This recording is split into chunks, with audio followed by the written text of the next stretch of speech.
નમસ્કાર 24 ન્યૂઝ ગુજરાતમાં આપનું સ્વાગત છે। અમે કવરેજ કરી રહ્યા છીએ રાજ્યભરના તાજા સમાચારો। સૌથી ઝડપી અપડેટ્સ માટે જોતા રહો 24 ન્યૂઝ। સોનગઢમાં ચૈત્રી નવરાત્રિના પ્રારંભે મરીમાતા મંદિરે ભક્તિનો ઉછાળો। અંબે માતા જમીનમાંથી પ્રગટ થવાની માન્યતા।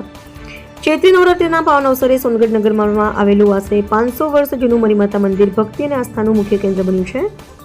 નવરાત્રિના પ્રથમ દિવસે મોટી સંખ્યામાં ભક્તો અહીં ઉમટી પડતા હતા અને જગદંબાની આરાધના કરી હતી। આ મંદિર અંગે ભક્તોમાં વિશેષ માન્યતા છે કે અંબે માતા અહીં સાક્ષાત જમીનમાંથી પ્રગટ થયા હતા। સ્થાનિક લોકકથાઓ અનુસાર ગિરજાશંકર પોપટલાલ જોશીને માતાજી સપનામાં દર્શન આપી આ પ્રસ્થાન બતાવ્યું હતું। તે સમયે અહીં ઘન જંગલ હતું અને માતાજીનું નાનું મંદિર બનાવવામાં આવ્યું હતું। બાદમાં ગિરજાશંકર પોપટલાલ જોશી દ્વારા મંદિરનો વિકાસ કાર્ય કરવામાં આવ્યો હતો, જેના પરિણામે આજનું ભવ્ય મંદિર ઊભું થયું છે। આ મંદિર તાપી જિલ્લામાં ખૂબ જ પ્રચલિત છે, તેમજ મહારાષ્ટ્રમાંથી પણ મોટી સંખ્યામાં ભક્તો અહીં દર્શન કરવા માટે આવે છે। અનેક લોકો આ મંદિરે પોતાની કુળદેવી તરીકે માને છે અને અવારનવાર અહીં હાજરી આપે છે।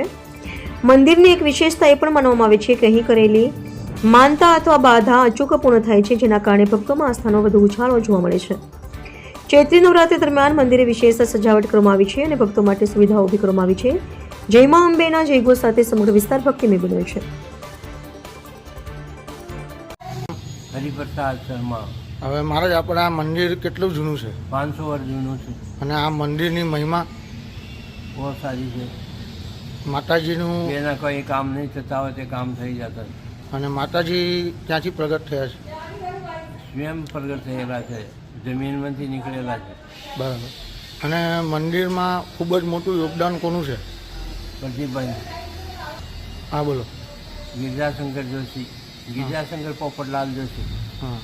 ગિરજાશંકર અને અહીંયા પોપટલાલ જોશી। નવરાત્રમાં લોકો દર્શન કરવા બહુ મોટી સંખ્યામાં આવે છે? બહુ મોટી સંખ્યામાં આવે છે, હા, ધન્યવાદ। હજારો લોકો આવે છે।